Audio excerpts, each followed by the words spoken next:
Paul was just explaining his first world problems to me.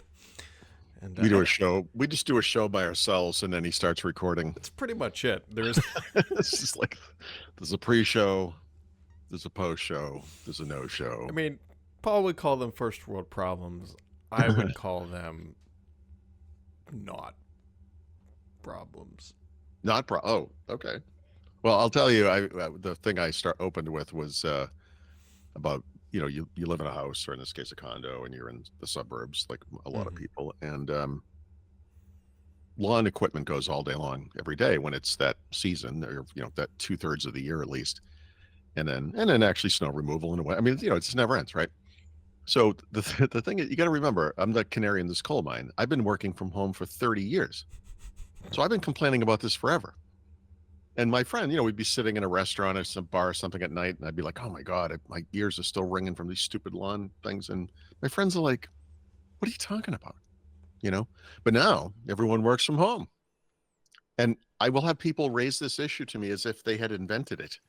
Like, "Oh my God, I can't believe the lawn equipment in my neighborhood." I'm like, "Just go leave, just leave." Yeah, I know. I know. It reminds me of my times of working in the asbestos mines. Yes, right. I always try to. That's another way I qualify things. I'll say, in the scope, like, did you have a bad day at work? Yeah. I mean, I don't work in a coal mine, but yeah, the context of, like, what's the equivalent for writer? My pinky hurts or something. Like, I don't know. Where do we go with this? I hurt my back getting out of bed. I couldn't coal mine. I mean, when the sun Would explodes, you call it an nuclear war asbestos breaks out, farmer? Is that what you said? Paul is going to be the one that survives. I can guarantee it. Oh yeah, just so I can complain about it. It's like the Bill Burr joke. That'll about be the your guy, motivation for surviving. Yeah, the guy who like jumps out of the helicopter to kill himself because he's got the most painful disease or cancer or whatever it is, yeah. And then he hits the water, and he doesn't die, and he's like, "This is worse." Yeah, that will be me. That's gonna be me. Good news is he did die eventually in hospital. So you got the. I already have what I'm going to say at my mother's funeral. It's related to this. Oh, this is. Yep. And it boils down to Yeah, I've told her this. Okay. I mean, I don't know if it's better or worse. Like, I've already thought. No, about because no, she's not dying. I mean, but I mean, in other words, this is a person who has had a troubled life, and a lot of it self-inflicted, and I just want her to be better, and if the time comes when she passes and she hasn't fixed the problem, which I think is how I see it unfolding, my central thought is, I hope you have finally found the peace that you wanted. I know it's terrible, but it's also true, right? It's like it's a real. I want her to be better, but I question a lot of things in life. I question why anybody is listening to this. Yeah, I'm doing everything. The category of tech podcasts. Yeah, I don't think we've touched that all week. We purposefully killed the feed. We go off the rails at least 4 times a week. The goal is self-sabotage. The problem is, so the tortured history of this podcast is probably well understood, but through its various permutations and ideas before we finally started doing it, I honestly, the central problem, aside from like we literally do it every day, which is silly, is we do it at first thing in the morning. Before anything has happened. It's basically get out of bed, throw your hair together, and sit in front of a camera. And so this is not when you want to talk to me. I don't even want to talk to me. That's what I mean. Like, I'm awful in the best of times. What do you think I'm like at 9 o'clock in the morning? People sort of like a Seinfeld of move tech around podcasts. Me. All right, it's like there's no theme, there's no whatever. It's we're gonna talk about, I don't know. Well, we're probably just going to talk about what we would talk about. I don't know. I mean, Netflix made a whole bunch of money, despite the fact that they weren't going to make a whole bunch of money, according to all the latest rumors and insight. And yet they came. By the way, yeah, big record scratch in the middle of that. They are making a ton of money, and I highlighted this in my story, and I now I'm seeing it's like the the editorial angle of this is they revealed they're not going to talk about subscriber numbers starting Right. in 1 year.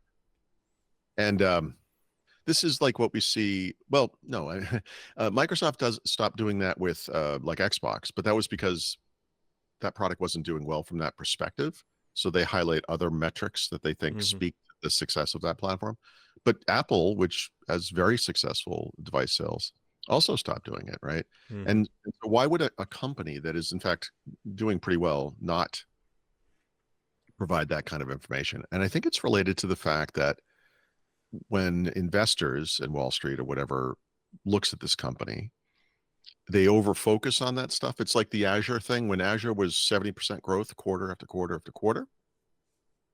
And then all of a sudden it was 60% growth and 45% growth. Mhm. It was like, oh my God, this business is going south. It's like, no, it's become humongous and mature. And that's just not how we measure the success of that anymore. So Apple, I think, wants to not have their stock price be overly impacted by just normal business up and downs. iPad sales weren't great this quarter. We didn't release new iPads, but next quarter they'll be up again. And I think they're just trying to soften that. And I think with Netflix, they see the same thing. Like Mhm. people are focused on subscriber growth. So their strategy of ending password sharing, introducing more ad supported tiers to lower the price to get more people to actually pay for the thing has clearly worked. They're growing great subscriber wise, but they're like, look, we don't want to talk about this. At some point, we're so humongous. Yeah, they're just We don't need to. This is not we're a stable, big business. We're investing in content that costs a lot of money. Why don't we just look at how much profit we're making, right? And they're making like billions a quarter in profit, straight up profit. Pretty good. look at That's that. my analysis for the morning. Yeah. I You don't could know. go get an Xbox credit card now if you want, which yeah. This doesn't feel right to me. I don't know. I mixed Yeah, opinions on it. yeah, it's like an Apple card. How Yeah, far up it's just Apple's like behind do you need to be to think this is valuable? Like I actually had to get one because when I bought my Mac, I talked to my wife about it and I was like, look, I could just pay for this somehow, or I could stretch it out over 12 months. It's like $100 a month and no interest. And she's like, yeah, just do that. I'm like, well, just so you know, I have to get Mhm. they're going to give me an Apple card.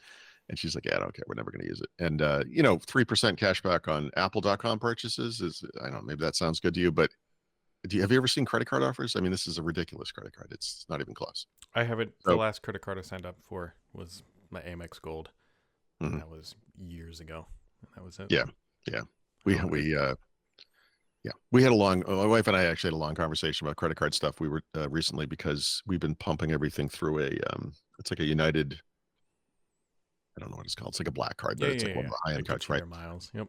And, it's worked out for us. I mean, we often fly business class to Mexico now, which is great. And one of those tickets is usually free, essentially, right? But she made an argument that we might want to use the Costco card instead. She showed me why, Hmm. more points, more whatever. My worry was that I like the directness of the United thing because we use that, Yep. we let, whatever. And her argument was, I can put that aside. We can use it toward the purchase of those tickets and it will actually come out ahead. And I, I pushed back, but I think we all know how these I was relationships about to say work. we know where this ends. So when I did you cancel lost. your United card? I didn't cancel it yet, but I will well, I might. I mean, I don't know. I got to look at that because it's expensive, right? You pay, I think might be $400 a year or something like Yeah. that. So that's going to be that will be a future argument I have with my wife. We'll see. Look forward to So that one. I don't know. Hmm. Yeah.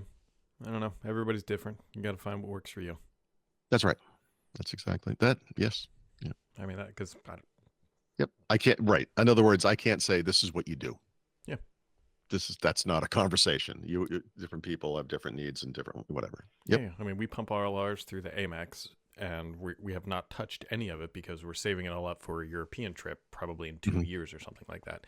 And Right. hopefully, it's going to pay for most of the trip the way we're kind of working through it. So Yep. And I think I told you this either privately or on air. But one of the things I really like about the Amex Gold Card is that when you buy things like plane tickets, mm-hmm. you can then go to the Yep. United or Delta or whatever website and do your own upgrades with your own program.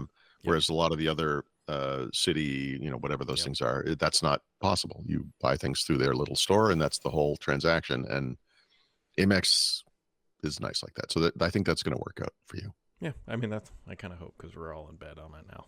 Otherwise, we're screwed. Well, you're going to use it one way or the other. Let's put it that way. So, I don't know. That's kind of it, right? Microsoft earnings next week. I don't know when Apple earnings is. It's usually the week after, but there should be a bunch next week. Yep, the next, I would say, 10 days or so are going to be bang, bang, bang. Yeah. Bad weather for the weekend. Google or Alphabet will be next week as well. They mentioned that in passing with their big reorg announcement. Oh, right. Their AI, whatever. Didn't they bring software and hardware together? So we've heard that before. Yeah, we've played this record before, and we know that it skips. We'll see. I mean, Google has the same problems that Microsoft does with Surface in the PC market. You can't do the pure play Apple thing, and you're trying to find a compromise, and it's a compromise. Yeah, makes you wonder how long Pixel will. Yep. Yeah, I have concerns. That's my I'm trying to. I don't have enough information right now to form an opinion on this, but I have little background worries. Yes. The good news is the guy who runs it is the guy who's been running Pixel the whole time, Rick Osterloff, I think his name is. He's a great guy. He's a good stage presence and stuff. But we'll see. I mean, they did Nexus, that didn't work out. They're like, let's try Pixel. Yeah, I forgot about Nexus. Actually, right? Nexus, their version of the signature PC. One of these guys. Yeah. Oh, that's a 5X, right? Yeah, I think I bought it off you. I think you did. Correctly. Long time. It was a great phone back in the day. You know what I think it was? 15-ish. It's when it came to Amsterdam. Yep. Because I needed a phone. A Google Fi something. Yeah, with Google Fi, and this was how I did it. Mm-hmm. Yeah, and a great camera. Yeah, it's fine. I mean, it's for the day. It's just it's almost 10 years ago. I bet if I brought the battery back up or brought it back to life, it'd probably have a better battery than my iPhone now. Which, by the way, Paul Thurrott, my AirPod Pros have better battery life. I saw your tweet or whatever that was. I figured this out because I was digging yet another ditch in my backyard last weekend, and walked out of the house, both things full charged, and the phone stopped streaming music because I can never get my Apple Watch to work. So I will say, as a recent AirPod, what the hell are they called? AirPod Pro user, those things do not get great battery life. So your phone battery life must suck. Can you just get one of those little snap-on? That's what I'm gonna have to do. Battery deals. Yeah, it's legitimately like 4 to 6 hours of music streaming, and then it's. What do you have? A 13? 13 Pro. 13 Pro. That's that doesn't seem right. What does your battery health thing look like? 70% or something like that now. Wow, 70%. It feels like you're getting 17%. Yeah, I mean, it might be like 73 or 74, but that's gone downhill. You can replace the battery. See how much that costs. Look, I am going to sit here and do the American thing, just like you, and I'm going to complain about it. No, the American thing is you would just buy a new phone now and then hate yourself when the 16 came out in 3 months or whatever it is. Buy one in August. Yeah, exactly. Make that kind of good decision. But I got a good deal.